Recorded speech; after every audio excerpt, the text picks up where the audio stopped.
Me desperté muy temprano aquella mañana, cuando el sol apenas se asomaba por encima de los tejados del barrio. El aire fresco de Guadalajara me golpeó el rostro al abrir la puerta de mi casa. Salí con la escoba en mano y empecé a barrer el patio delantero. El suelo estaba cubierto de hojas secas que habían caído durante la noche.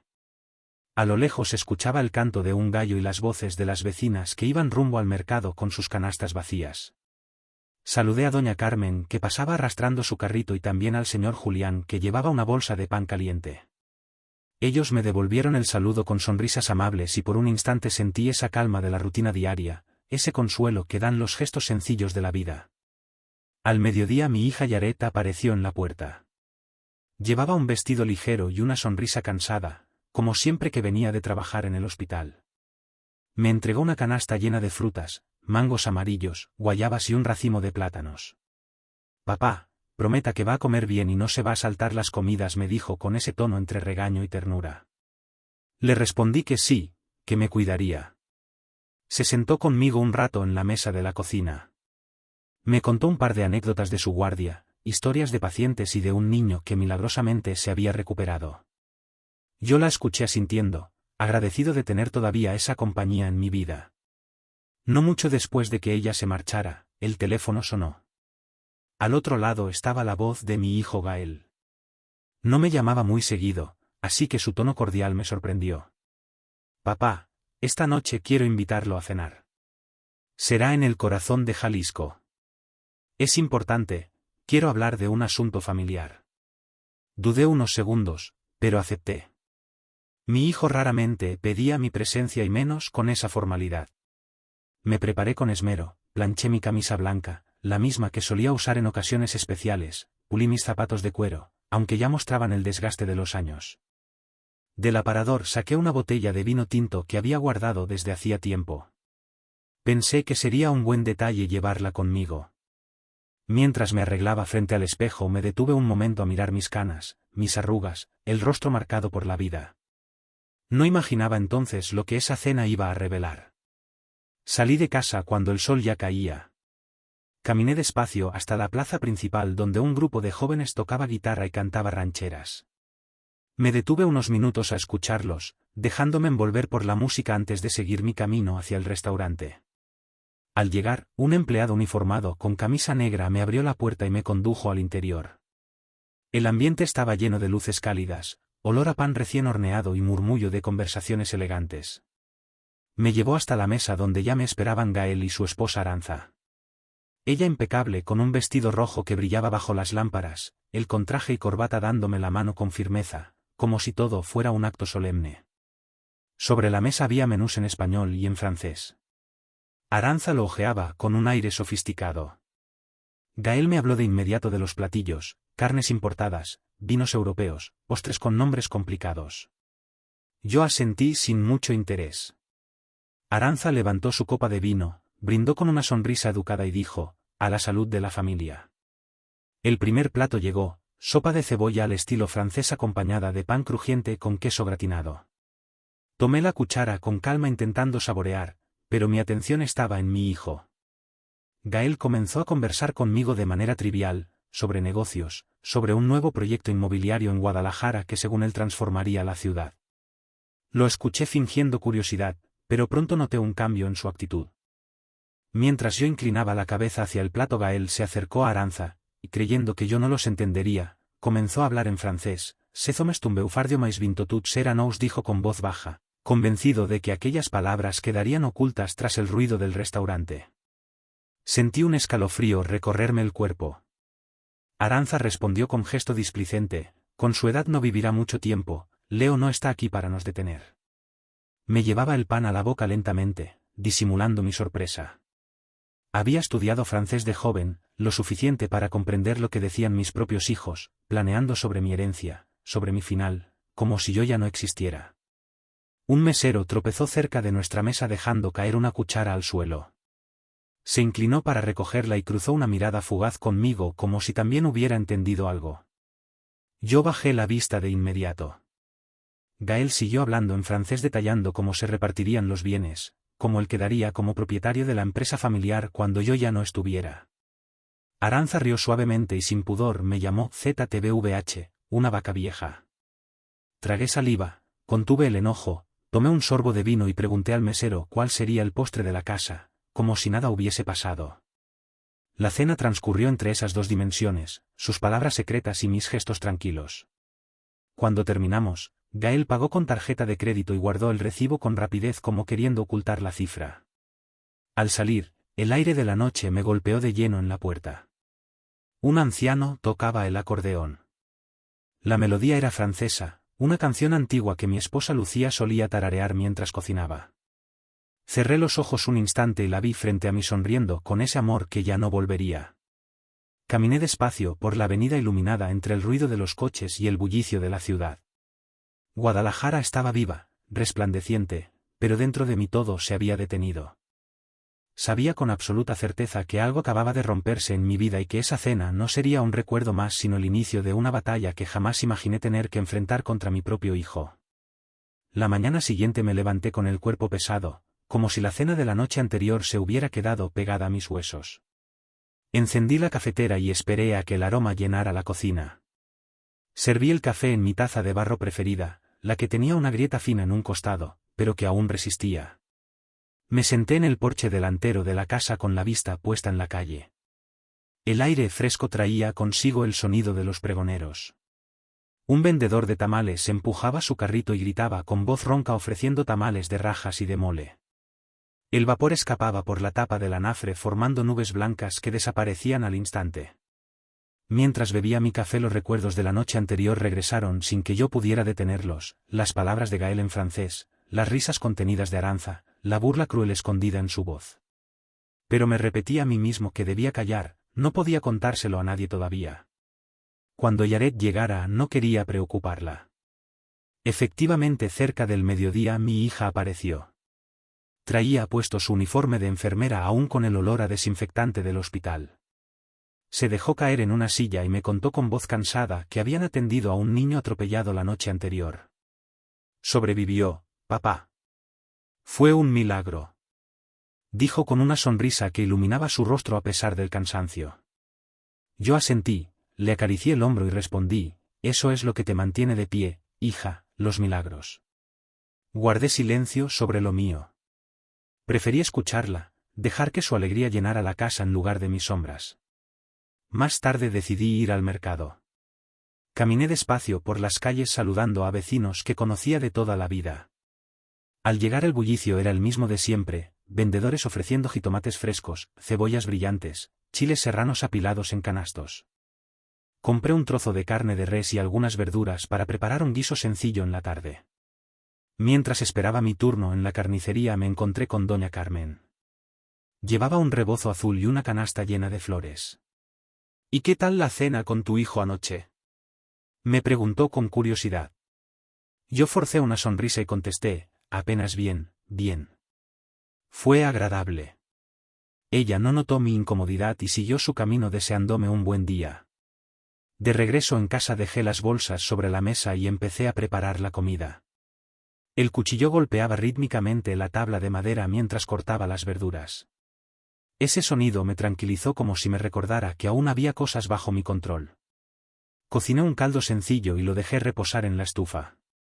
Ya entrada la tarde Gael apareció sin avisar. Llegó vestido con un traje claro, con el nudo de la corbata un poco flojo.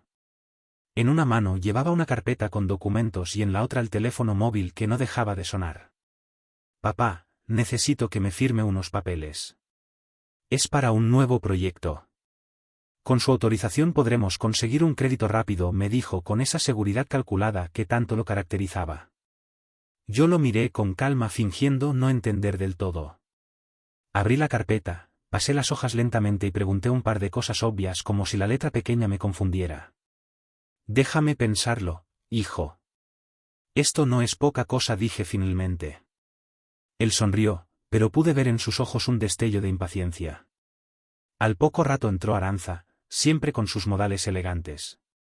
Traía una caja de pasteles finos de una repostería francesa. Los colocó sobre la mesa con un gesto teatral como si estuviera ofreciendo un tesoro. Para usted, don Efraín, Un detalle dijo y enseguida comenzó a recorrer la sala con la mirada. Se detuvo frente a los cuadros antiguos colgados en la pared, retratos en sepia, recuerdos de familia. «Qué casa tan auténtica», comentó, pero en su tono había una ironía disfrazada. Los invité a quedarse a cenar conmigo, a compartir el caldo que había preparado. Gael miró el reloj, dijo que tenía un compromiso urgente y que no podían quedarse. Apenas aceptó un vaso de agua, lo bebió de un trago y se levantó. Arantza se limitó a sonreír fingiendo cortesía y se despidió con un beso en la mejilla que me dejó una sensación fría. Salieron apresurados dejando sobre la mesa los documentos y la caja de pasteles. Minutos después llegó Yared con una bolsa de medicamentos. Se sentó conmigo en la cocina y me ayudó a ordenar. Al ver la carpeta, se inclinó para abrirla, pero le puse la mano encima. «Déjame eso a mí, hija. No quiero que te metas en estos asuntos», le dije con firmeza. Ella me miró a los ojos intentando entender, pero no insistió. Solo tomó mi mano con fuerza y susurró: «Papá, tenga cuidado. No confío en Arantza». Nos quedamos en silencio un rato. Ella luego me contó un par de cosas triviales del hospital como para cambiar el tema. Después de cenar conmigo se despidió y regresó a su casa. La noche cayó y la casa volvió a quedarse en calma. Cerré las puertas, apagué las luces y me quedé solo en la sala. Sobre la mesa estaban aún los papeles de Gael, el sobre de pasteles caros y mi taza de café vacía. Me senté frente a ellos con el corazón pesado. En ese silencio comprendí que debía moverme con cuidado. Había llegado el momento de buscar un aliado, alguien en quien confiar para no enfrentar solo la tormenta que se avecinaba. A la mañana siguiente decidí salir temprano de casa. Sentía que necesitaba respirar aire distinto, escapar por un rato de la tensión que me oprimía desde aquella cena con Gael y Arantza. Caminé hasta la esquina donde está el café de siempre, el que huele a pan recién horneado y donde los viejos del barrio se reúnen a jugar dominó. Apenas entré, el murmullo de las fichas chocando sobre las mesas me dio cierta calma. Saludé a los conocidos y me senté en mi mesa habitual junto a la ventana. Pedí un café negro fuerte sin azúcar. Mientras lo bebía, mi mente viajó hacia atrás, a los años de juventud. Fue entonces cuando recordé a David Ortega, mi amigo de la preparatoria con quien alguna vez compartí tardes de estudio y de sueños que parecían imposibles. Ahora era un abogado reconocido en Guadalajara, con una trayectoria impecable y fama de incorruptible. Me pregunté por qué no había pensado en él antes, tal vez porque en el fondo me costaba aceptar que necesitaba ayuda. Saqué mi viejo teléfono de botones, el mismo que apenas soportaba las llamadas. Revisé mis contactos y encontré su número guardado desde hacía décadas. Con cierta duda marqué. Tras unos segundos escuché su voz grave, tan firme como la recordaba. «Bueno, ¿quién habla?» Al oír mi nombre soltó una risa cálida. «Efraín, ¿cuánto tiempo, hermano?» Sentí un nudo en la garganta. Hablamos unos minutos poniéndonos al día de manera superficial hasta que me atreví a decirle: «Necesito verte, es algo serio». Hubo un silencio corto, luego respondió con tono decidido: «Ven a mi oficina esta tarde. Tú y yo tenemos mucho de qué hablar». Apagué el teléfono y me quedé mirando por la ventana del café. Afuera un joven vendía lotería gritando los números con entusiasmo. Compré un boleto por inercia, no por esperanza, sino para no sentirme tan inútil. Terminé mi café y salí a la calle con la sensación de que había dado un paso importante. Por la tarde, antes de dirigirme al centro, hice una parada en una librería de viejo. El olor a papel gastado y a polvo me envolvió apenas crucé la puerta. Recorrí los estantes hasta encontrar un ejemplar en francés de una novela que a Lucía, mi difunta esposa, le encantaba. Lo tomé entre mis manos y sonreí con tristeza.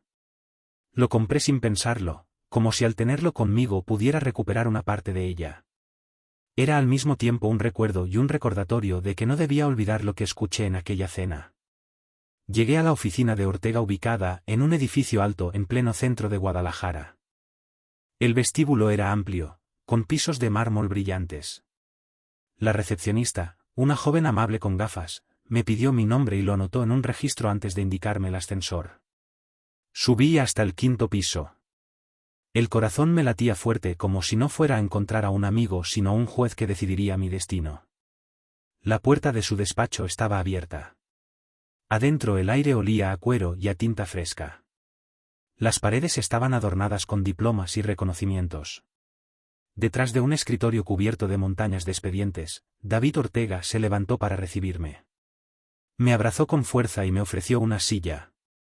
Efraín, los años pasan pero tú sigues siendo el mismo, dijo con una sonrisa franca. Le respondí con un gesto cansado, los años pesan más de lo que parecen, David. Me sirvió un vaso de agua y me invitó a hablar.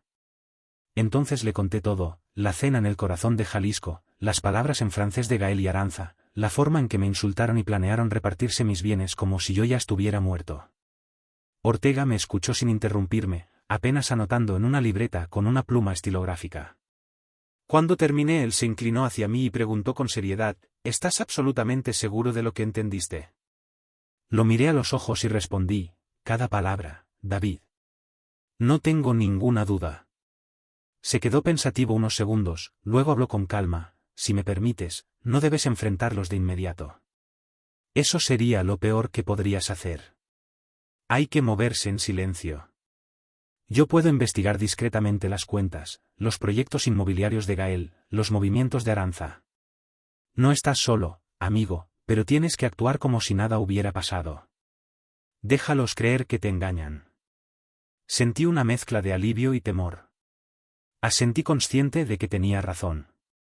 Agradecí su apoyo con un apretón de manos.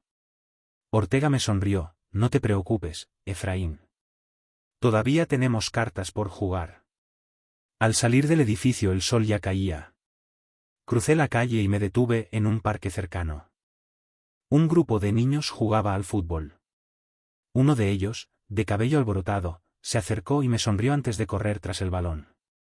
Me quedé un buen rato mirando, recordando a mis propios hijos cuando eran pequeños, cuando aún había inocencia en sus miradas. Regresé a casa con el libro francés bajo el brazo. La noche me envolvió mientras caminaba por las calles iluminadas con faroles amarillos. Al llegar puse el libro sobre mi escritorio. Lo miré como quien contempla un arma guardada en silencio esperando el momento de usarla. Más tarde sonó el teléfono. Era Yaret. Papá, ¿cómo se siente? ¿Está bien? Me esforcé en sonar tranquilo, todo está bien, hija. No te preocupes, duerme temprano. Colgué y me quedé en silencio sabiendo que mi voz no había logrado ocultar la tormenta que llevaba dentro. Antes de irme a la cama abrí el libro que había comprado y leí un par de páginas en voz baja. Las palabras en francés flotaron en la habitación como un eco lejano de Lucía. Cerré el libro, lo dejé sobre la mesa y pensé, ese idioma que alguna vez fue un puente de amor ahora sería mi defensa frente a la traición. Pasaron algunos días en calma aparente hasta que una mañana, mientras desayunaba pan con café, escuché golpear la puerta. Al abrir encontré a Gael de pie impecablemente vestido con un traje gris claro. A su lado había dos hombres que no conocía, ambos con saco y corbata, con maletines de cuero en las manos. Supe de inmediato que no eran simples amigos, eran parte de su nuevo mundo de negocios. Entraron a la sala con paso seguro, sin mucho rodeo. Colocaron sobre mi mesa una pila de documentos. Gael, con voz seria me dijo, papá, necesitamos que firme aquí. Es para agilizar un préstamo bancario, nada complicado. Solo es un trámite y con su firma todo será más rápido. Yo asentí lentamente como si no entendiera del todo. Me levanté y fui a la cocina. Preparé café para todos, serví en las tazas de barro que guardo desde hace años. El aroma llenó la sala y mientras colocaba las tazas en la mesa los observé. Hablaban entre ellos con palabras técnicas, términos que no me decían nada o que fingí no comprender. Me senté, puse los lentes sobre la nariz y comencé a hojear los papeles. Había páginas llenas de cláusulas en letra pequeña, sellos de notaría y cifras demasiado grandes para mi entendimiento de viejo campesino retirado. Torcí la boca fingiendo estar confundido. ¿Y aquí qué dice, hijo? ¿Este número tan largo es en pesos o en dólares? Pregunté con aire ingenuo. Los socios se miraron entre ellos incómodos. Gael sonrió con paciencia forzada. Es solo un tecnicismo, papá. Déjelo en mis manos. Yo seguí preguntando cosas tontas. ¿Y esta parte por qué está en inglés? ¿Y qué pasa si firmo en un lugar que no corresponde? Noté cómo Gael respiraba hondo tratando de no perder la calma. En sus ojos vi ese brillo de impaciencia que siempre le aparecía de niño cuando no conseguía lo que quería. En ese momento la puerta volvió a sonar. Era Aranza. Entró cargando una bolsa con pasteles finos. Los colocó sobre la mesa y sonrió con gesto ensayado. Traje algo dulce para acompañar el café. Así parece más una reunión familiar que un negocio, dijo acomodando el cabello detrás de la oreja. El contraste entre sus palabras y la frialdad de su mirada me hizo estremecer.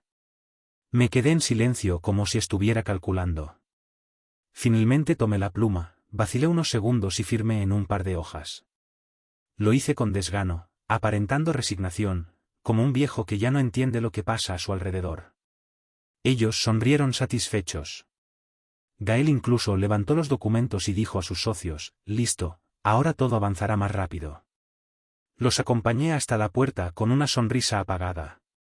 Apenas se marcharon cerré con llave y apoyé la frente contra la madera.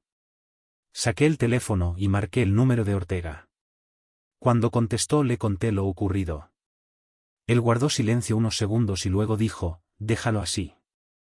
Mientras él crea que va ganando más confiado se volverá. La impaciencia será su propia trampa. Colgué sintiendo alivio y miedo al mismo tiempo. Por la tarde decidí salir al mercado.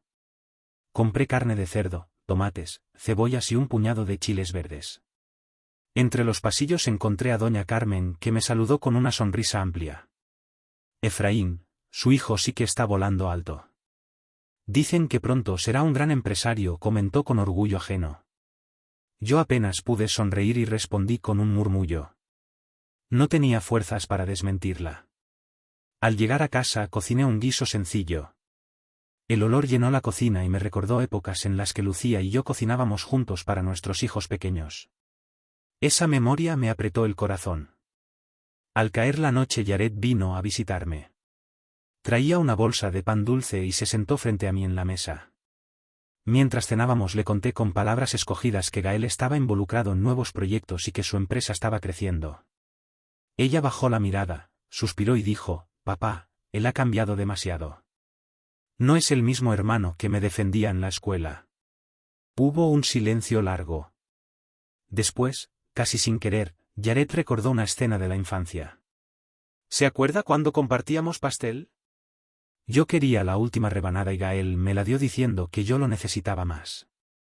Yo pensé que siempre sería así. Su voz se quebró y yo no supe qué contestar. Nos quedamos callados comiendo en silencio mirando nuestros platos sin verlos realmente. Cuando ella se marchó recogí la mesa y lavé los trastos con lentitud. Luego encendí la radio buscando compañía en las voces lejanas. Sonó un programa de música francesa. La voz de un cantante interpretaba una canción antigua llena de melancolía que hablaba de la traición en el amor. Sentí que esa letra atravesaba mi pecho como un cuchillo. Apagué la radio de golpe, incapaz de soportarlo. Abrí la ventana de la sala y me asomé. La ciudad brillaba a lo lejos con luces dispersas como estrellas en la tierra.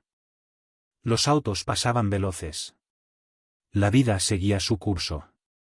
Yo me quedé quieto con los codos apoyados en el marco pensando en lo frágil que se había vuelto todo. Entendí con claridad que ya estaba dentro de un juego peligroso, un juego en el que cada movimiento debía ser calculado porque cualquier error podía destruir lo poco que quedaba de mi familia. Me quedé allí en silencio hasta que el sueño me venció. La brisa nocturna me envolvía trayendo consigo olores de la ciudad, humo, pan recién horneado, tierra húmeda. Cerré los ojos y recé en silencio pidiendo fuerzas para resistir lo que estaba por venir. Aquella mañana me levanté temprano como siempre para regar las plantas del patio. El agua caía en un chorro fino sobre las macetas de bugambilias que había plantado Lucía años atrás. El sol comenzaba a calentar y el olor de la tierra mojada me daba una paz momentánea. Entonces sonó el teléfono. Me sequé las manos en el pantalón y contesté. Era la voz grave de David Ortega. Efraín, necesito que nos veamos, es importante. Te espero en el café frente a los juzgados. Colgué con un mal presentimiento. Guardé la manguera, cerré la llave y salí a la calle. Caminé hasta la parada del camión y subí con dificultad. El autobús iba lleno de trabajadores con cascos, mochilas y loncheras. Me acomodé en un asiento junto a la ventana. Escuchaba sus conversaciones. Hablaban del precio de la. Aquella mañana, el sol apenas despuntaba sobre las tejas rojizas de mi barrio, pintando el cielo con pinceladas de un naranja suave que se desvanecía en azul. Al abrir la puerta de mi casa, el aire fresco y vivificante de Guadalajara me acarició el rostro, despertándome por completo. Con la escoba en la mano, salí al patio delantero, dispuesto a comenzar mi rutina diaria. El suelo, cubierto de hojas secas crujientes, era un testimonio silencioso de la noche que había pasado, una alfombra natural tejida por el viento otoñal. A lo lejos, el canto estridente de un gallo rompía la quietud del amanecer, mezclándose con las voces lejanas de mis vecinas, quienes, con sus canastas vacías balanceándose al ritmo de sus pasos, se dirigían presurosas al mercado en busca de los ingredientes frescos para el almuerzo. Saludé a doña Carmen, una mujer de edad avanzada pero de espíritu joven, que arrastraba su carrito de compras con una determinación admirable. También le di los buenos días al señor Julián, el panadero del barrio, que caminaba con una bolsa de pan caliente recién horneado, cuyo aroma tentador inundaba el aire. Ambos me devolvieron el saludo con sonrisas cálidas y amables, gestos sencillos pero que llenaban mi corazón de una alegría tranquila. Por un instante, sentí esa paz que solo la rutina diaria puede brindar, esa sensación de consuelo y seguridad que reside en los pequeños actos cotidianos de la vida. Al mediodía, cuando el sol ya brillaba en lo alto del cielo, mi hija Yaret apareció en la puerta de mi casa. Su figura, esbelta y elegante, se recortaba contra la luz, como un ángel guardián que venía a visitarme. Vestía un ligero vestido de algodón, que ondeaba suavemente con la brisa, y en su rostro se dibujaba una sonrisa cansada, pero llena de amor, la misma que siempre irradiaba después de una larga jornada de trabajo en el hospital. Con manos delicadas, me entregó una canasta repleta de frutas frescas y coloridas, mangos amarillos, guayabas fragantes y un jugoso racimo de plátanos maduros. «Papá, prométame que va a comer bien y que no se va a saltar las comidas», me dijo con ese tono entre regaño y ternura que solo una hija puede usar con su padre. Le respondí con una sonrisa, asegurándole que sí, que me cuidaría y que seguiría sus consejos al pie de la letra. Se sentó conmigo un rato en la mesa de la cocina, el corazón del hogar, donde tantas historias y recuerdos se habían compartido. Me contó un par de anécdotas de su guardia en el hospital, historias de pacientes valientes, de médicos dedicados y de un niño que, contra todo pronóstico, se había recuperado milagrosamente. Yo la escuché con atención, asintiendo con la cabeza a cada palabra, agradecido de tener aún esa compañía invaluable en mi vida, ese lazo indestructible que nos unía como padre e hija. Poco después de que Yaret se marchara, dejando tras de sí una aura de alegría y esperanza, el teléfono sonó, interrumpiendo la tranquilidad de la tarde. Al otro lado de la línea estaba la voz de mi hijo Gael, un tono que no escuchaba con frecuencia, por lo que su cordialidad repentina me tomó por sorpresa. «Papá, quiero invitarlo a cenar esta noche. Será en el corazón de Jalisco. Es importante, necesito hablar con usted sobre un asunto familiar», dijo con un tono formal y serio que no era propio de él. Dudé por un instante, sopesando sus palabras y tratando de adivinar sus intenciones, pero finalmente acepté su invitación. Mi hijo rara vez solicitaba mi presencia, y menos aún con tanta solemnidad, lo que despertó mi curiosidad y una ligera inquietud en mi interior. Me preparé con esmero para la ocasión, planchando cuidadosamente mi camisa blanca, la misma que solía usar en ocasiones especiales, y sacando brillo a mis zapatos de cuero, aunque ya mostraban las marcas del tiempo y el desgaste de los años. Del aparador, saqué una botella de vino tinto que había guardado celosamente desde hacía mucho tiempo, pensando que sería un buen detalle para compartir durante la cena. Mientras me arreglaba frente al espejo, me detuve por un momento a observar mi reflejo, contemplando mis canas plateadas, las arrugas profundas que surcaban mi rostro y las líneas de expresión que contaban la historia de una vida llena de experiencias. En ese momento, no podía imaginar lo que esa cena iba a revelar, las verdades ocultas que saldrían a la luz y el impacto que tendrían en mi vida. Salí de casa cuando el sol ya se ocultaba en el horizonte, tiñendo el cielo con tonos dorados y rojizos. Caminé despacio hacia la plaza principal, donde un grupo de jóvenes tocaba la guitarra y cantaba rancheras con pasión y sentimiento. Me detuve unos minutos a escuchar su música, dejándome envolver por la melodía y la letra, que hablaban de amor, de desengaño y de la vida misma. La música me transportó a mis años de juventud, a los momentos felices y a las dificultades que había superado. Después, reanudé mi camino hacia el restaurante, un lugar elegante y sofisticado que contrastaba con la sencillez de mi barrio.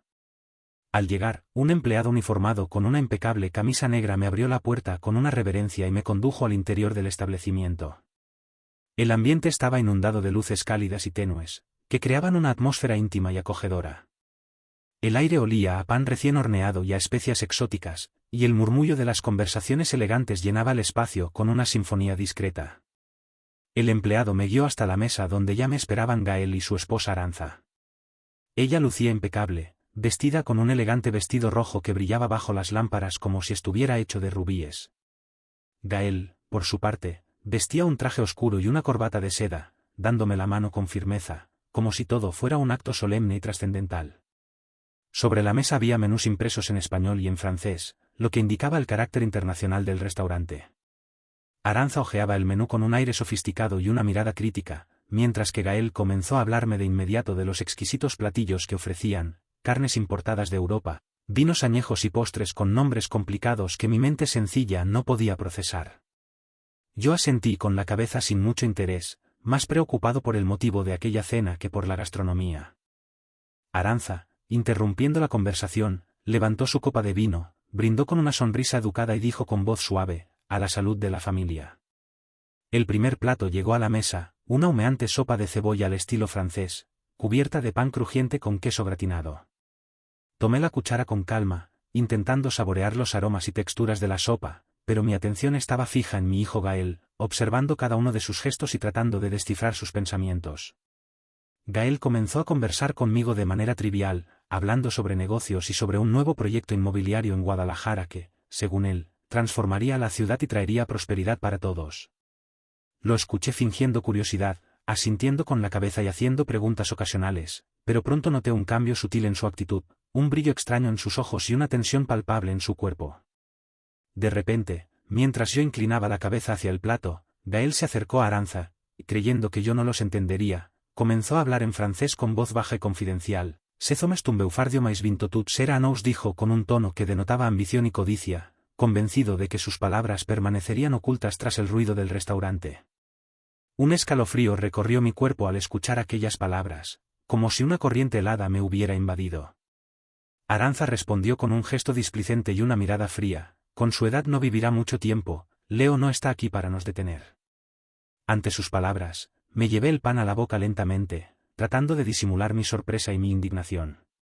A pesar de mi edad, mi mente aún era lúcida y recordaba el francés que había estudiado en mi juventud, lo suficiente para comprender lo que mis propios hijos estaban planeando a mis espaldas, maquinando sobre mi herencia y mi final, como si yo ya no fuera parte de sus vidas. En ese instante, un mesero tropezó cerca de nuestra mesa, dejando caer una cuchara al suelo con un estruendo metálico. Se inclinó rápidamente para recogerla. Al hacerlo, cruzó una mirada fugaz conmigo, como si también hubiera entendido algo de la conversación en francés. Yo bajé la vista de inmediato, sintiendo el peso de la traición sobre mis hombros. Gael continuó hablando en francés, detallando cómo se repartirían mis bienes, cómo él quedaría como el único propietario de la empresa familiar cuando yo ya no estuviera presente. Aranza, por su parte, rió suavemente y sin pudor, dirigiéndose a mí con un insulto cruel y despectivo: «ZTVH, una vaca vieja».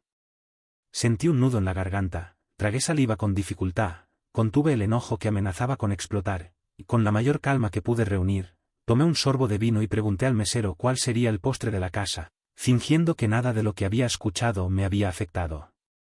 La cena continuó transcurriendo entre esas dos dimensiones paralelas, sus palabras secretas y llenas de malicia, y mis gestos tranquilos y aparentes, como si estuviera ajeno a la conversación en francés. Cuando terminamos de cenar, Gael pagó la cuenta con su tarjeta de crédito, guardando el recibo con rapidez y disimulo, como si quisiera ocultarme la cifra exorbitante que había gastado. Al salir del restaurante, el aire fresco de la noche me golpeó de lleno en el rostro, despertándome de la pesadilla en la que me encontraba inmerso. A pocos metros de la puerta, un anciano tocaba el acordeón con maestría, interpretando una melodía francesa nostálgica y conmovedora. Era una canción antigua que mi esposa Lucía solía tararear mientras cocinaba, una melodía que evocaba recuerdos felices y momentos compartidos. Cerré los ojos por un instante y la vi frente a mí, sonriendo con ese amor puro e incondicional que ya no volvería a sentir. Caminé despacio por la avenida iluminada, sintiendo el ruido ensordecedor de los coches y el bullicio de la ciudad a mi alrededor. Guadalajara estaba viva y resplandeciente, pero dentro de mí todo se había detenido, como si mi corazón hubiera dejado de latir. Sabía con absoluta certeza que algo irreversible acababa de romperse en mi vida, que esa cena no sería un recuerdo más, sino el inicio de una batalla que jamás imaginé tener que enfrentar, una batalla contra mi propio hijo. La mañana siguiente me levanté con el cuerpo pesado y dolorido, como si la cena de la noche anterior se hubiera quedado pegada a mis huesos, impidiéndome moverme con libertad. Encendí la cafetera y esperé pacientemente a que el aroma embriagador del café recién hecho llenara la cocina, despertando mis sentidos y dándome la energía necesaria para enfrentar el día. Serví el café en mi taza de barro preferida, la que tenía una grieta fina en un costado, pero que aún resistía el paso del tiempo, como un símbolo de mi propia resistencia. Me senté en el porche delantero de la casa, con la vista fija en la carne de lo caro que estaba el gas, de la dificultad para llegar a fin de mes. Sus quejas me parecían tan reales, tan cercanas, y yo sentado allí, pensando en cómo mi propio hijo tramaba quedarse con lo poco que tenía. Al bajar del camión, crucé la plaza frente a los juzgados. El café estaba allí, con su letrero descolorido y el olor a canela escapando por la puerta. Dentro, David ya me esperaba. Tenía su inseparable portafolio de cuero apoyado contra la mesa. Me recibió con un apretón de manos firme, y sin rodeos, pidió para mí un café de olla. El calor del jarro me reconfortó, pero mi mirada se detuvo en el fajo de documentos que deslizó hacia mí. Ortega los abrió uno por uno. Quiero que vea esto con calma, dijo. La primera carpeta mostraba copias de contratos de bienes raíces. Reconocí mi firma falsificada en más de uno. Sentí un vuelco en el estómago. Pasamos al siguiente paquete, papeles bancarios que revelaban deudas enormes, préstamos a nombre de Gael, y más allá, una lista de gastos, autos de lujo, viajes, cenas exorbitantes, todo pagado con dinero que no era suyo. Mi respiración se volvió pesada. Pasé las hojas con manos temblorosas. En cada una aparecía el nombre de mi hijo. Ortega guardó silencio, dejándome absorberlo. Entonces, sacó unas impresiones de correos electrónicos y mensajes en francés. Me los entregó. Leí despacio, el viejo no durará mucho. Después, todo será nuestro. Era Aranza escribiéndole a una amiga en Monterrey. Las letras parecían cuchillos. Bebí un sorbo de café, pero, en vez de calmarme, el sabor dulce y especiado me revolvió el estómago. Me llevé una mano a la frente. Sentí un frío extraño recorrerme la espalda. Lo siento, Efraín, murmuró Ortega. Yo apenas pude asentir. En la mesa de al lado, un matrimonio joven discutía en voz baja sobre el pago de la renta. No nos va a alcanzar este mes, decía la mujer, con preocupación. El hombre respondía que tal vez tendría que pedir un turno extra. Me quedé escuchando, sintiendo un nudo en la garganta. Allá afuera, la gente luchaba por sobrevivir y mi propio hijo, en cambio, buscaba arruinarme. De regreso a casa, decidí distraerme en lo cotidiano. Pasé por la tintorería y recogí la ropa que había dejado la semana anterior. La señora detrás del mostrador me entregó la bolsa de plástico con camisas limpias y planchadas. Su hijo anda muy ocupado, ¿verdad? Hace días que no lo veo por aquí, comentó con curiosidad.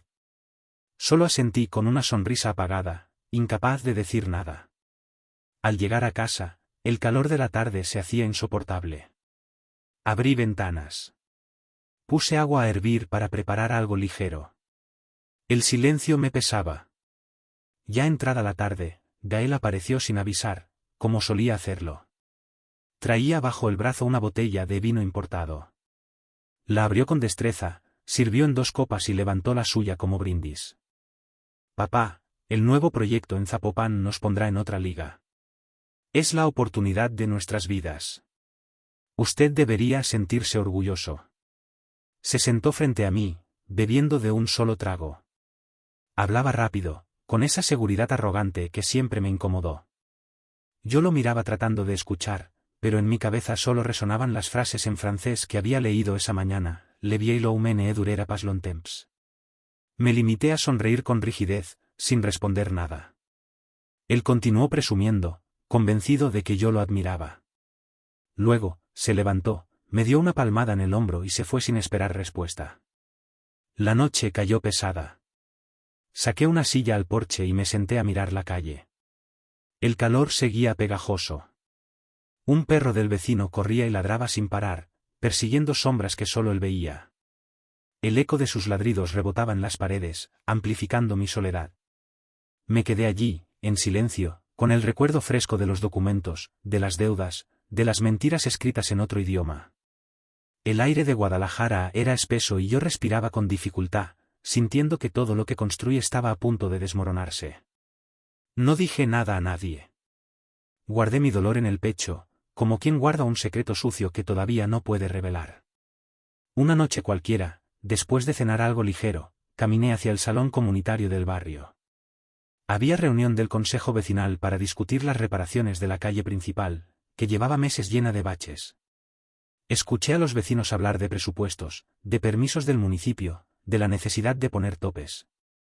Me limité a escuchar, levantando la mano de vez en cuando para apoyar las propuestas más sensatas.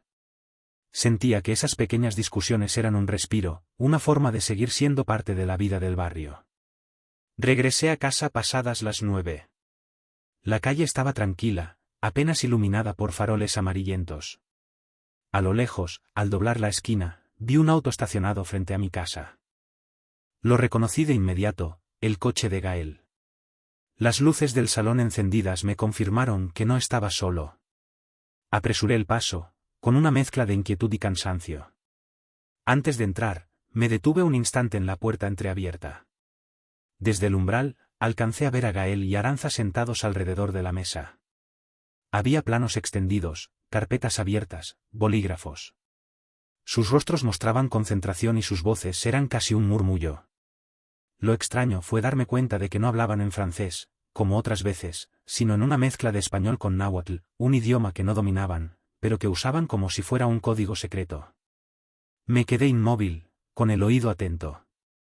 Alcancé a entender lo suficiente, querían que yo firmara todos los papeles pendientes, buscaban cómo presionarme, y lo más doloroso, hablaban de dejar fuera a Jared, de que mi hija no recibiera nada cuando yo faltara. Sentí que me ardía la sangre, pero respiré hondo. Abrí la puerta con naturalidad, fingiendo no haber escuchado nada. Buenas noches, saludé, sonriendo como si viniera de cualquier actividad común. Gael se sobresaltó, cerró de golpe una de las carpetas y la empujó hacia un lado. Aranza, en cambio, reaccionó con rapidez, me sonrió con suavidad, como si nada pasara. Papá, no lo esperábamos tan pronto, dijo Gael, acomodándose la corbata. Yo fingí desinterés. La reunión terminó antes. Ya estoy aquí. Caminé hacia la cocina y regresé con un plato de carne asada que había sobrado del día anterior. ¿Quieren cenar? No es gran cosa, pero alcanza. Se sentaron conmigo en la mesa. Yo repartí los trozos de carne con tortillas recalentadas. Gael apenas probó un bocado. Revisaba el reloj cada minuto, como si tuviera prisa por irse. Aranza se mantuvo sonriente, cortés, pero su mirada se deslizaba por la sala, evaluando cada rincón, como si todo le perteneciera ya. En medio de esa tensión, decidí lanzar la pregunta, ¿y tú, Gael, desde cuándo hablas náhuatl? Él se quedó helado unos segundos, el tenedor en el aire. Después, sonrió con torpeza. Ah, lo aprendí un poco en la universidad. Solo tomé unas clases. Aranza intervino enseguida, con voz melosa. Usted sí que tiene buen oído, don Efraín. Reconocer otro idioma a su edad no es fácil. Todavía está muy lúcido. Lo dijo como un elogio, pero yo percibí la ironía escondida. Sonreí apenas y no respondí.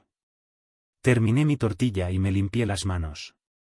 Ellos se levantaron poco después, despidiéndose con prisa. Tenemos que seguir trabajando, papá. Ya lo visitaremos otro día, dijo Gael. Los acompañé hasta la puerta. Los vi subir al coche y alejarse. Cerré con llave y me quedé de pie en la sala oscura, escuchando el silencio que dejaron tras de sí.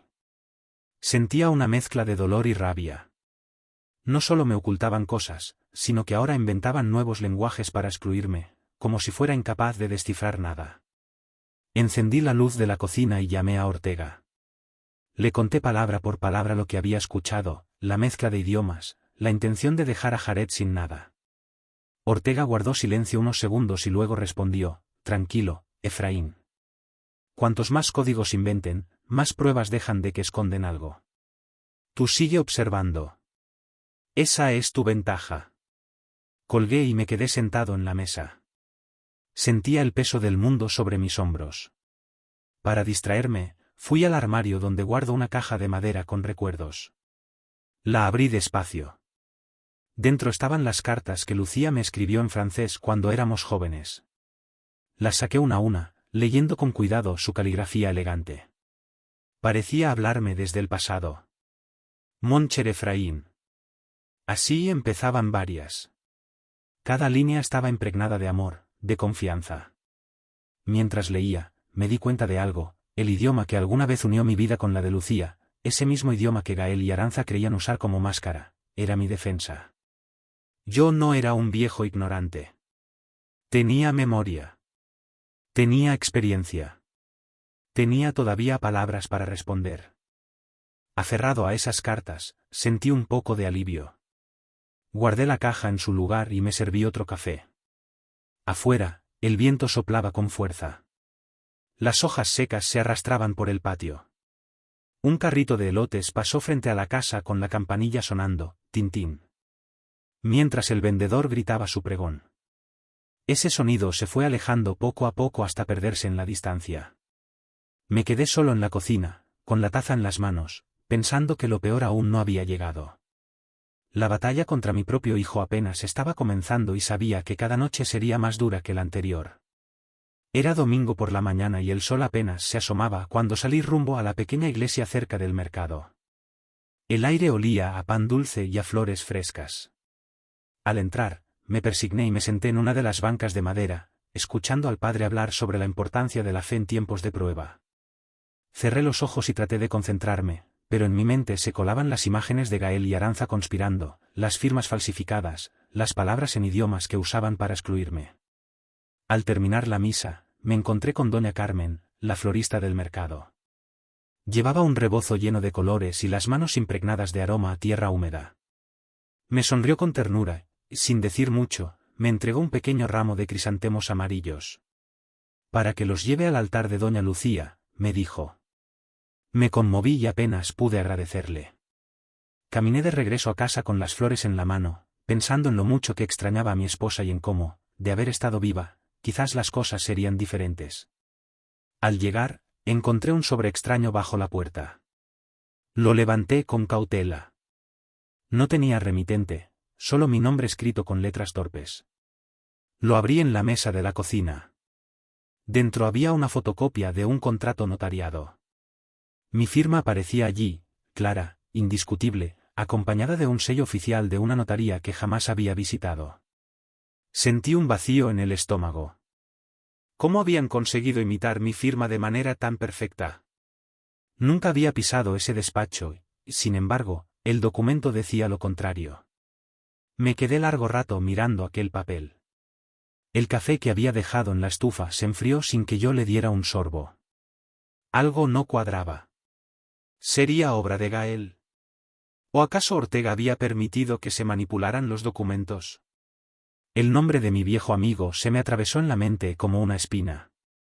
Al mediodía, Gael llegó a la casa.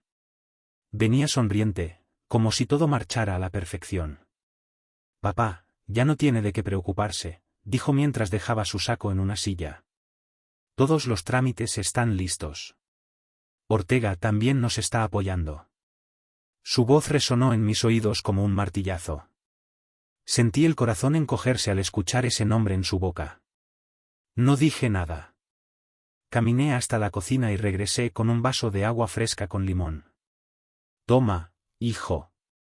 Te hará bien con este calor, murmuré. Lo observé mientras se sentaba en el sofá, cruzaba las piernas y comenzaba a marcar un número en su teléfono. Su pierna se movía sin cesar, nerviosa. Lo escuché decir con tono confiado, sí, Ortega se está encargando de todo. No hay problema. Cada palabra era como una herida. Cuando se fue, cerré la puerta despacio y tomé el teléfono.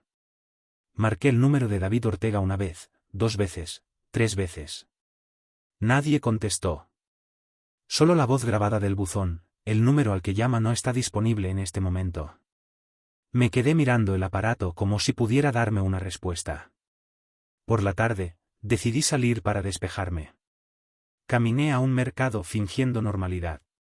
Probé un par de huaraches en la zapatería de don Ignacio, mientras alrededor se comentaba el último escándalo político en Jalisco. Otro funcionario atrapado en corrupción. Escuchaba a los vecinos murmurar: al final, todos se venden tarde o temprano. Sentí un frío recorrerme. ¿Y si Ortega también había cedido? Regresé con un par de frutas en la bolsa. En el porche, me senté con un cuchillo a pelar un mango maduro.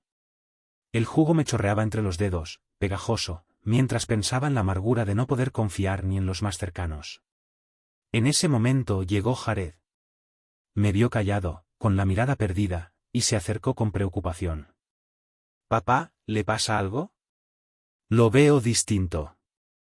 Sacudí la cabeza, sonreí débilmente y respondí: «Solo estoy cansado, hija».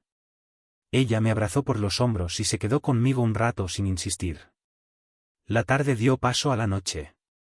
El calor se volvió espeso y el aire no corría. Me senté en la sala oscura con el ventilador apagado, dejando que el silencio se apoderara de la casa. Fue entonces cuando sonó mi celular. Revisé la pantalla. Un número desconocido. Abrí el mensaje y lo leí con incredulidad: «Ortega ya no está de tu lado. Cuídate». Sentí que el suelo se me movía. Dejé el teléfono sobre la mesa y me quedé inmóvil. Afuera, los cohetes de una boda en el barrio estallaban con estruendo, iluminando el cielo con luces de colores. Escuchaba risas, música de mariachi y el repique de las campanas. La vida celebraba a pocos metros, mientras en mi interior solo había dudas y un eco sordo de traición. Me quedé allí en la penumbra, con el mango a medio comer y el mensaje brillando en la pantalla del teléfono. Pensé en la fragilidad de las alianzas, en la soledad de la vejez y en lo fácil que resulta destruir la confianza. En esa noche sofocante de Guadalajara, comprendí que la batalla no solo era contra mi hijo, sino también contra la sombra de la deslealtad que amenazaba con devorarme desde dentro. La mañana siguiente me desperté con el mismo peso en el pecho que me acompañaba desde hacía días. Apenas había probado bocado en el desayuno cuando el teléfono sonó. Contesté con cierto temor, esperando otra noticia amarga, pero al otro lado de la línea escuché la voz firme de Ortega: «Efraín, tenemos que hablar hoy mismo». «No en la oficina. Te espero en el parque junto a la Fuente Grande. Es más seguro». Sentí un alivio mezclado con desconfianza. Me puse una camisa ligera, caminé despacio hasta el parque. El ruido de la ciudad se fue apagando a medida que me acercaba a ese rincón verde.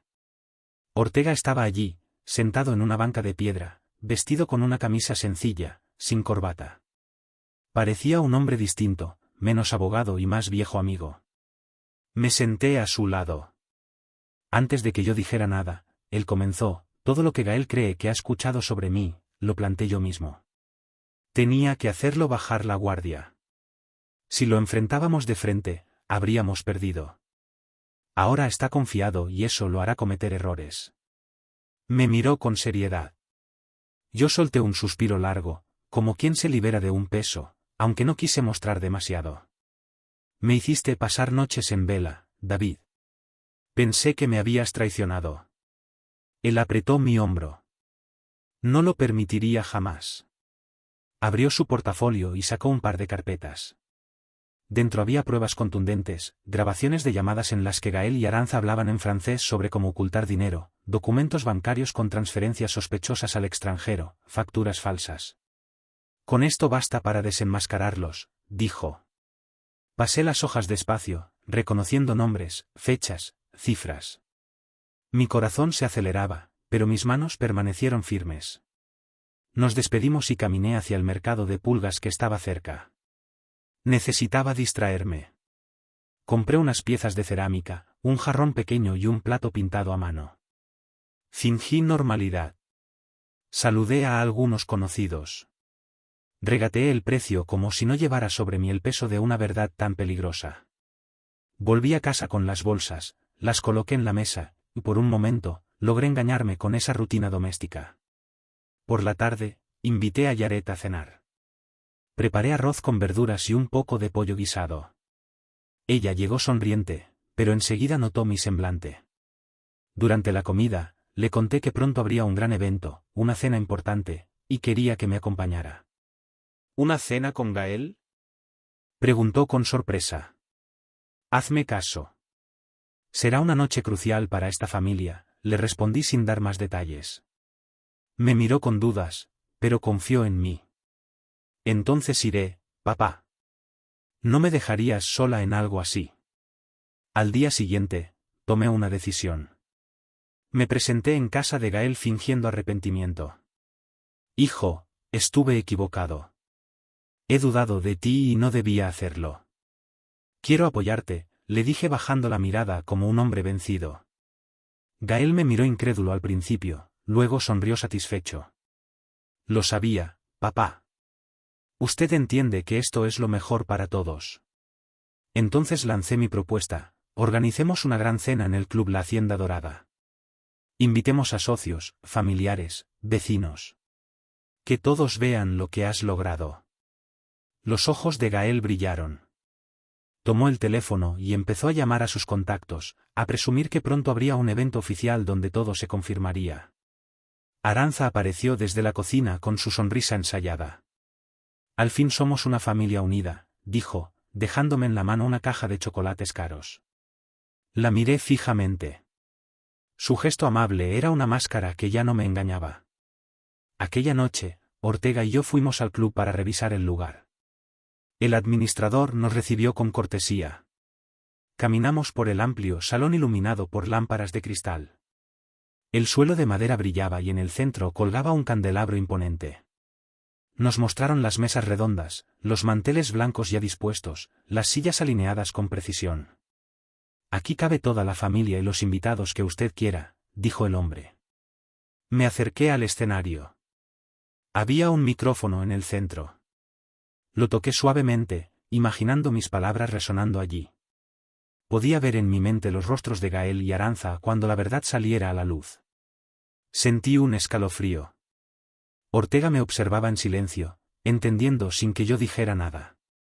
Fuera del salón, algunos trabajadores instalaban luces en el jardín. Los martillazos retumbaban contra el piso. El destello intermitente de los focos recién colocados me recordó que cada segundo se acercaba el momento decisivo. Miré al cielo oscuro de Guadalajara, con estrellas apenas visibles, y comprendí que la trampa estaba lista. Solo faltaba el día en que se cerrara por completo. El día del banquete amaneció despejado, como si el cielo mismo supiera que esa noche algo se decidiría. Me levanté temprano, más nervioso que de costumbre.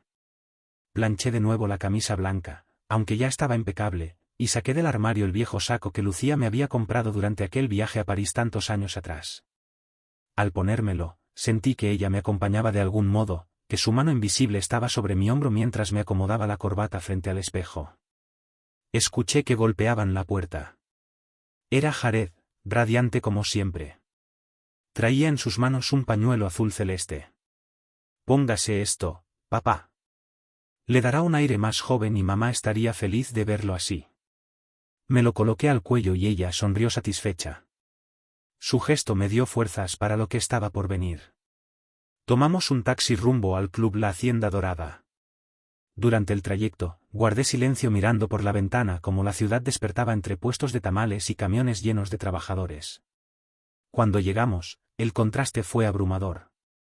Un portón de piedra, guardias con uniformes impecables, lámparas encendidas iluminando el camino hacia el salón. Todo parecía sacado de un mundo al que yo nunca había pertenecido. Dentro, los mariachis afinaban sus instrumentos. El sonido del trompetista retumbaba bajo el techo alto y los violines arrancaban notas agudas que parecían cortar el aire. Observé a los invitados.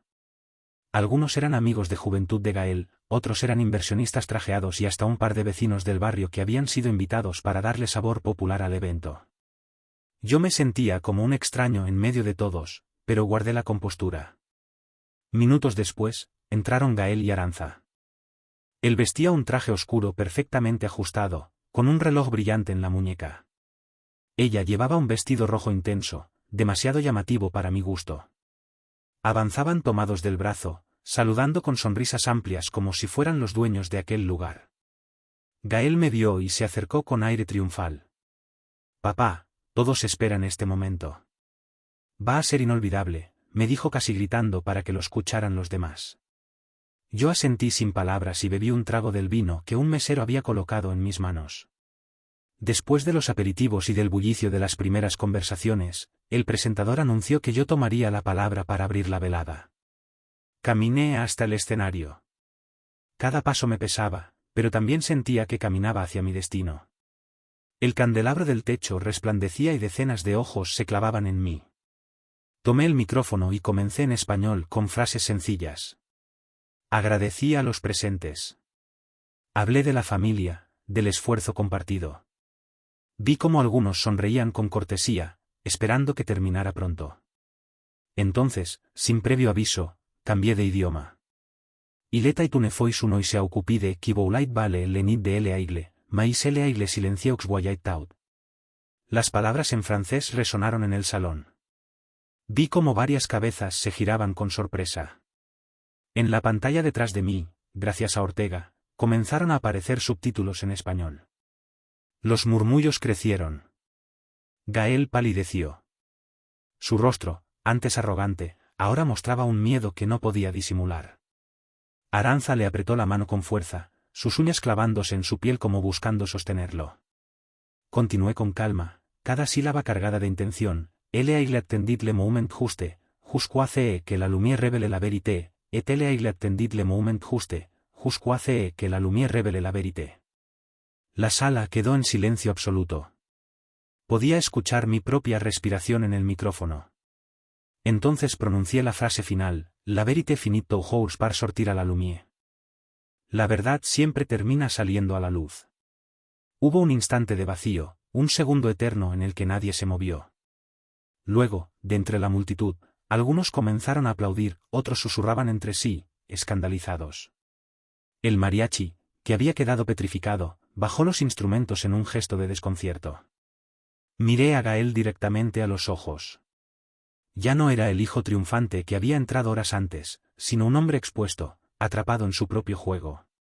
Aranza intentaba mantener la compostura, pero su mano temblaba en la de él. Bajé el micrófono con lentitud, dejando que mis palabras flotaran en el aire. La tensión podía cortarse con un cuchillo. Yo sabía que aquello era apenas el principio, pero también comprendí que el punto de no retorno había quedado atrás. Cuando terminé mi parábola, el silencio en el salón era tan espeso que podía oír el latido de mi propio corazón. Fue entonces cuando Ortega, carne de lo costoso que se había vuelto el gas, de la ardua tarea que suponía llegar a fin de mes. Sus lamentos se me antojaban tan auténticos, tan cercanos, mientras yo, allí sentado, rumiaba sobre cómo mi propio hijo urdía despojarme de lo escaso que aún me quedaba. Tras apearme del autobús, atravesé la plaza que se extendía frente a los juzgados. Allí estaba el café de siempre, con su letrero desvaído por el sol y el seductor aroma a canela que se escapaba por la puerta, invitando a entrar. En el interior, David ya aguardaba mi llegada. Su inseparable portafolio de cuero reposaba junto a la mesa, como un fiel compañero. Me recibió con un apretón de manos firme, y sin dilación alguna, solicitó para mí un reconfortante café de olla. El calor que emanaba el jarro brindó un fugaz consuelo, pero mi atención pronto se vio capturada por la pila de documentos que deslizó hacia mí sobre la mesa. Ortega, con parsimonia, los fue abriendo uno tras otro. Quiero que examine esto con detenimiento, enunció con gravedad. La primera carpeta contenía copias de contratos inmobiliarios, y con amargura, constaté cómo mi firma había sido vilmente falsificada en más de uno de ellos. Una punzada de angustia me recorrió el estómago. Pasamos al siguiente conjunto de papeles, extractos bancarios que revelaban un endeudamiento abrumador, créditos solicitados a nombre de Gael, y más allá, un listado detallado de gastos fastuosos, automóviles de lujo, viajes exóticos, cenas en restaurantes de precios desorbitados. Todo sufragado con fondos que no le pertenecían. Mi respiración se tornó dificultosa.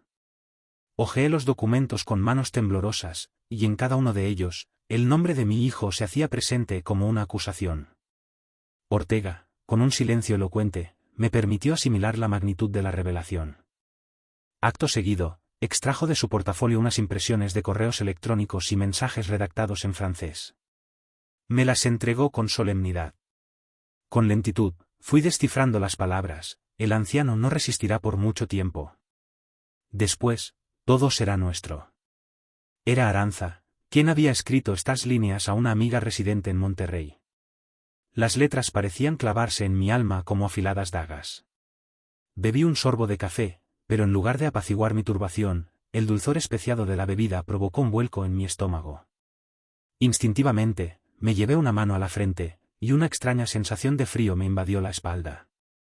Lo siento profundamente, Efraín, musitó Ortega con un tono cargado de compasión. Apenas logré sentir en señal de entendimiento. En la mesa contigua, una joven pareja sostenía una acalorada discusión en voz baja sobre la dificultad de afrontar el pago del alquiler. Este mes no llegaremos, lamentaba la mujer, con una evidente preocupación. El hombre, intentando calmarla, respondía que tal vez tendría que solicitar un turno de trabajo adicional. Permanecí escuchando su conversación, sintiendo un nudo opresivo en la garganta.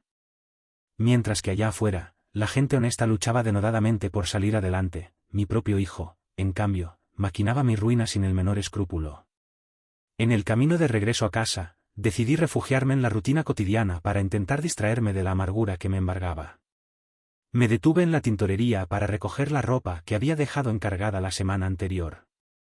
La señora que atendía tras el mostrador me entregó la bolsa de plástico con las camisas impecablemente limpias y planchadas. Su hijo debe estar muy ocupado, ¿verdad? Hace días que no se le ve por aquí, comentó con una curiosidad discreta. Me limité a asentir con una sonrisa forzada, incapaz de articular palabra alguna.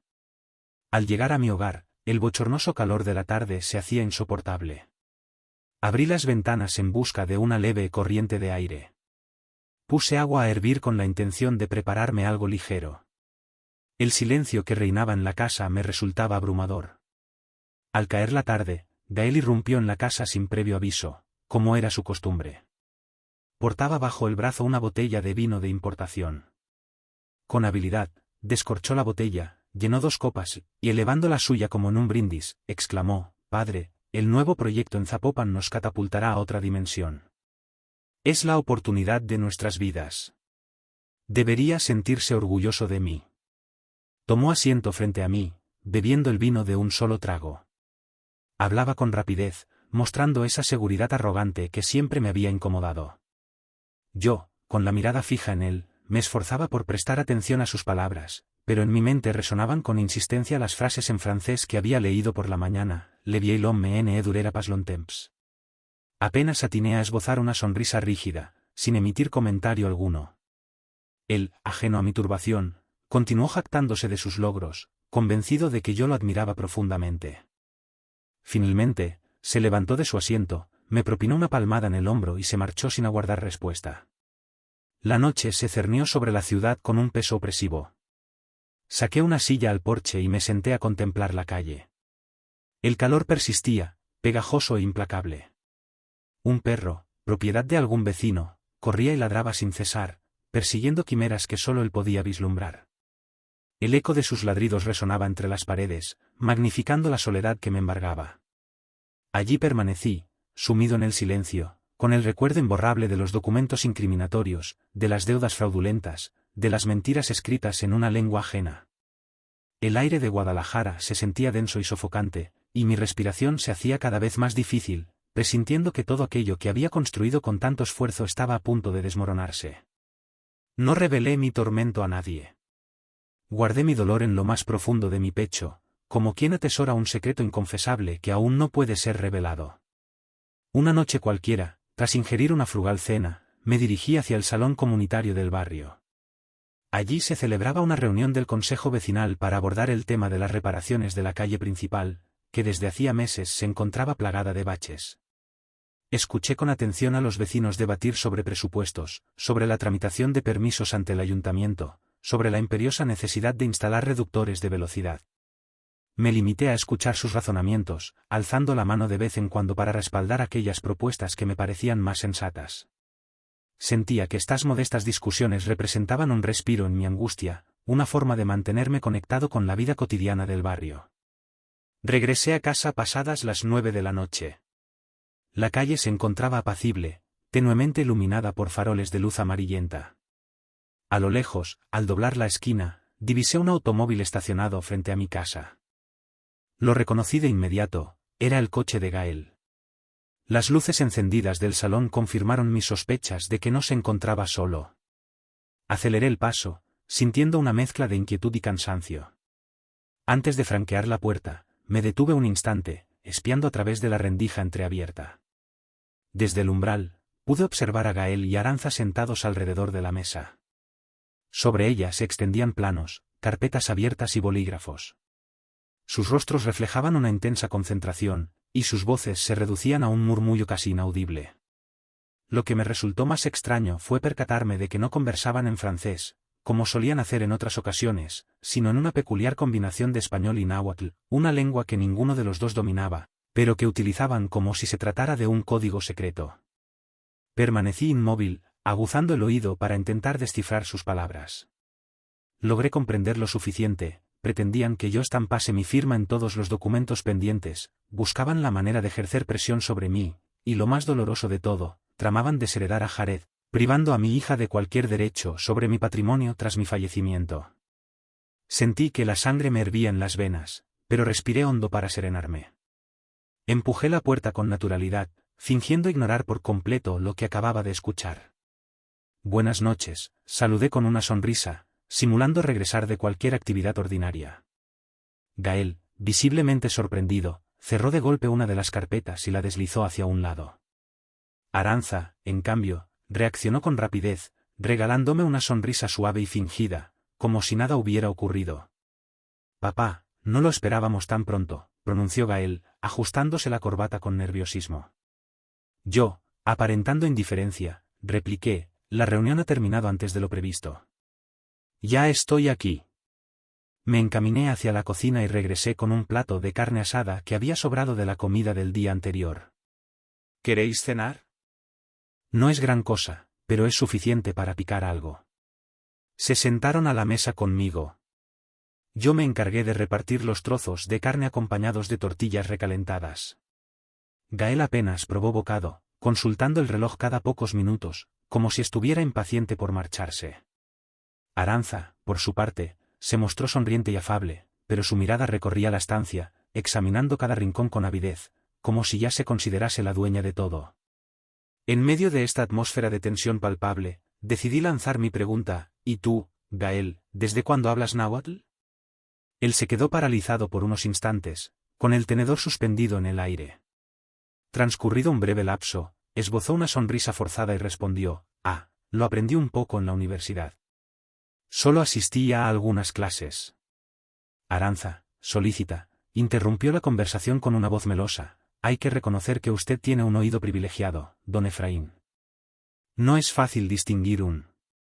Se levantó de su asiento, avanzó hacia el escenario con un paso que denotaba seguridad, con el portafolio apretado contra su pecho como si contuviera un tesoro invaluable. Su presencia irradiaba un aura de respeto. Saludó al público con una inclinación sutil de cabeza, un gesto que comunicaba más de lo que las palabras podrían expresar. Conectó el proyector, y de inmediato, las pruebas meticulosamente recopiladas comenzaron a inundar la pantalla. Primero, los contratos falsificados, cada uno ostentando una burda imitación de mi firma. Un murmullo, al principio tenue, se intensificó entre los invitados, convirtiéndose en un zumbido palpable de incredulidad y consternación. Luego, los documentos bancarios, fríos e implacables, que revelaban las deudas millonarias que atenazaban a Gael, préstamos irrisorios que parecían imposibles de saldar, movimientos financieros sombríos que sembraban la duda. Algunas de las personas presentes se llevaron las manos a la boca, ahogando exclamaciones de sorpresa. Otros, presas de la histeria colectiva, sacaron sus teléfonos y fotografiaron la pantalla, como si temieran que las pruebas pudieran desvanecerse en un instante, dejando tras de sí solo un espejismo de la verdad.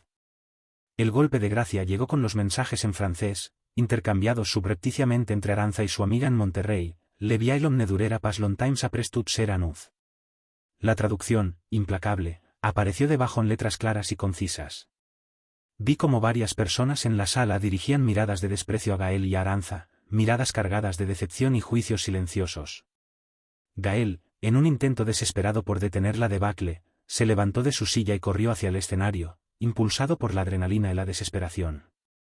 Quiso arrebatarme el micrófono, silenciar la verdad que resonaba en la sala, pero dos guardias del club, como centinelas inquebrantables, lo interceptaron a tiempo.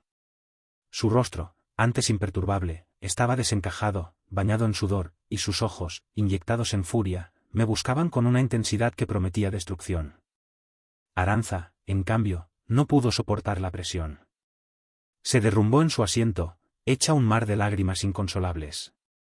Entre sollozos ahogados, se inclinó hacia Gael y susurró en voz quebrada, lo suficientemente alta para que varios pudieran escuchar: «Genevieve pasa ayer en prisen, no quiero ir a la cárcel». Ese lamento patético destrozó cualquier vestigio de dignidad que pudiera haberle quedado, exponiendo la fragilidad de su fachada. Ortega, con una frialdad calculada, cerró la presentación con una frase contundente: «Todo este material será entregado a las autoridades competentes. La justicia hará su parte». Su tono no admitía réplica, era la voz de la ley, el anuncio de un destino inevitable. Yo bajé lentamente el micrófono y miré a Gael directo a los ojos. No había odio en mi voz, solo una tristeza profunda, una desilusión arraigada. «Hijo, no lo perdiste todo por mí. Lo perdiste por tu propia ambición», le dije con la voz cargada de decepción. Él no respondió. Sus labios temblaron como hojas en el viento, y una gota de sudor traicionera recorrió su frente hasta caer en el suelo, un símbolo de su desmoronamiento. De pronto, sentí unos brazos rodeándome con fuerza. Era Jared, mi hijo, que me abrazó con desesperación y entre lágrimas me dijo: «Papá, hiciste lo correcto». En ese instante, en medio de la devastación, supe que, pese a todo el dolor, aún quedaba esperanza en mi familia, una llama tenue que se negaba a extinguirse. Varios de mis viejos amigos se acercaron a darme palmadas en la espalda en señal de apoyo, reconociendo la valentía de mi acto. La fiesta se disolvió poco a poco, como un castillo de arena ante la marea.